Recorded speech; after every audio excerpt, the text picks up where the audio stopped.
Assalamualaikum warahmatullahi wabarakatuh. Para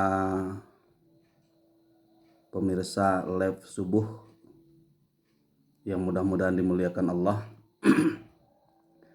Pagi ini kantor hukum Dr. Dudung Abdul Razak SHIMA yang beralamat di Lasimudo, Kecamatan Candong, Kabupaten Agam kembali membersamai para pemirsa live semuanya, di mana pagi ini saya akan membahas tentang harta kekayaan dalam perkawinan. Pada episode sebelumnya, saya telah membahas bahwa harta kekayaan di dalam perkawinan itu ada 3. Yang pertama yang disebut dengan harta bersama. Dalam Undang-Undang Nomor 1 Tahun 1974 yang sudah diubah dengan Undang-Undang Nomor 16 Tahun 2019 Pasal 35 ayat 1 bahwa harta bersama itu adalah harta benda yang didapatkan atau yang diperoleh oleh suami istri selama perkawinan. Itu yang disebut dengan harta bersama. Kalau pasangan suami istri terjadi cerai hidup dan terjadi konflik dalam penyelesaian harta bersama, maka penyelesaiannya di pengadilan agama. Ketentuan pembagiannya ada di dalam Inpres nomor 1 tahun 1991 kompilasi hukum Islam pasal 97, bahwa ketika terjadi cerai hidup antara pasangan suami istri, maka janda atau duda masing-masing berhak atas setengah atau 50% dari harta bersama. Nah, itu acuan dasarnya atau prinsip dasarnya yang terdapat di dalam Inpres nomor 1 tahun 1991 pasal 97. Tapi nanti berdasarkan fakta persidangan, hakim bisa saja menentukan lain, tidak setengah-setengah. Bisa jadi 2/3 sepertiga, atau bisa jadi kemungkinan ada pembagian lain dengan jumlah lain.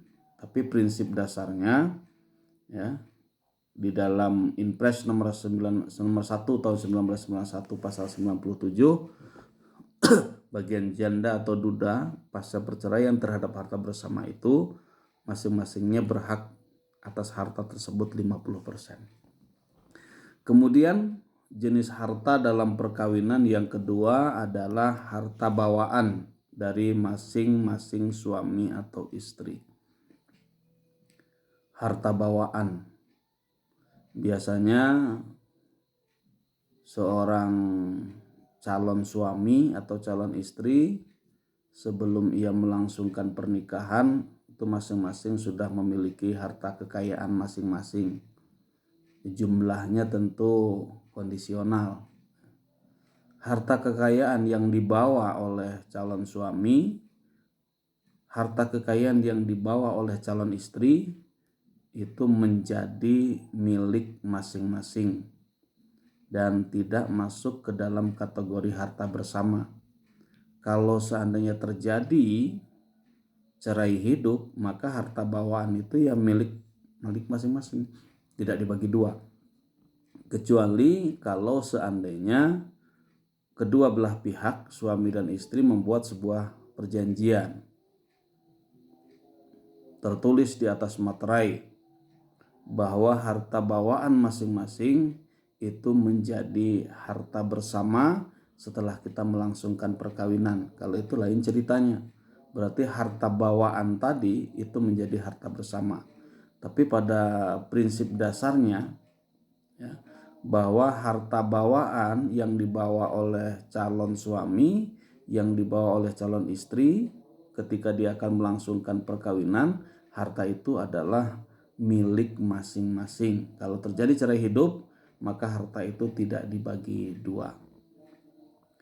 Kemudian yang ketiga, harta kekayaan dalam perkawinan itu ada harta benda yang diperoleh sebagai hadiah atau harta benda yang diperoleh melalui warisan.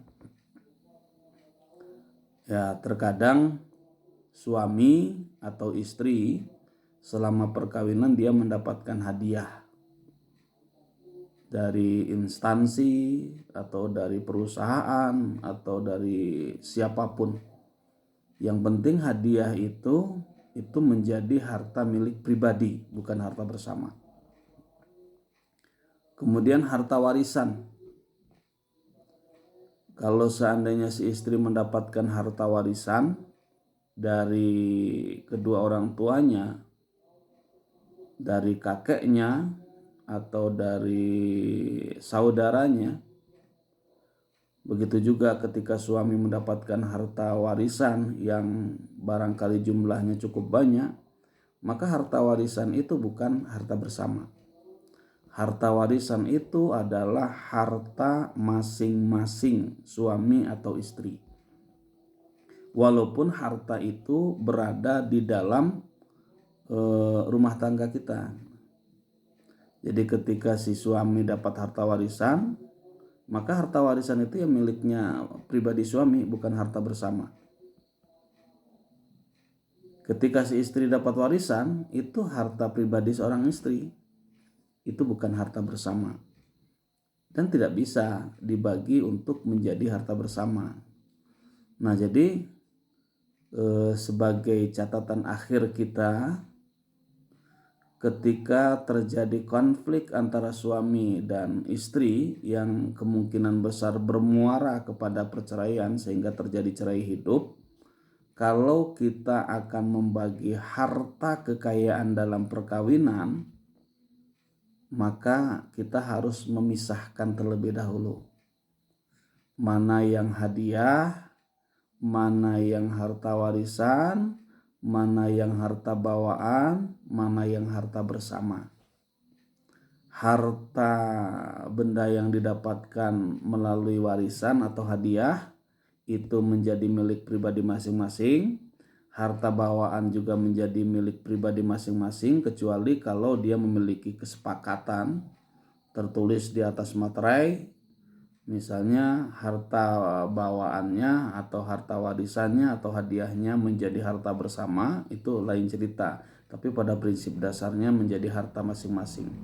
Yang akan dibagi hanyalah harta bersama, yaitu harta yang diperoleh oleh pasangan suami atau istri selama perkawinan. Itu yang akan dibagi. Jadi harta warisan tidak dibagi, harta bawaan tidak dibagi, hadiah tidak dibagi, itu menjadi harta masing-masing. Dan juga menjadi catatan, sekalipun istri kerjanya di rumah hanya mengasuh anak, suami yang banting tulang mencari nafkah, tetap si istri berhak atas setengah dari harta bersama itu. Karena karir seorang suami, pekerjaan seorang suami juga tidak akan baik, berjalan dengan mulus, ya, kalau seandainya tanpa bantuan seorang istri di rumah yang mungkin membersihkan rumah, menjaga rumah, mau menjaga anak, mengasuh anak, atau mungkin bahkan memiliki penghasilan lain di samping kerja pokoknya. Nah, jadi demikianlah para pemirsa Lab semuanya. Mudah-mudahan ini menjadi pelajaran bagi kita semuanya, bahwa janda ataupun duda itu memiliki hak atas harta bersama yang ia dapatkan selama ia melaksanakan perkawinan. Demikian, mudah-mudahan bermanfaat. Wabillahi taufiq wal hidayah. Wassalamualaikum warahmatullahi wabarakatuh.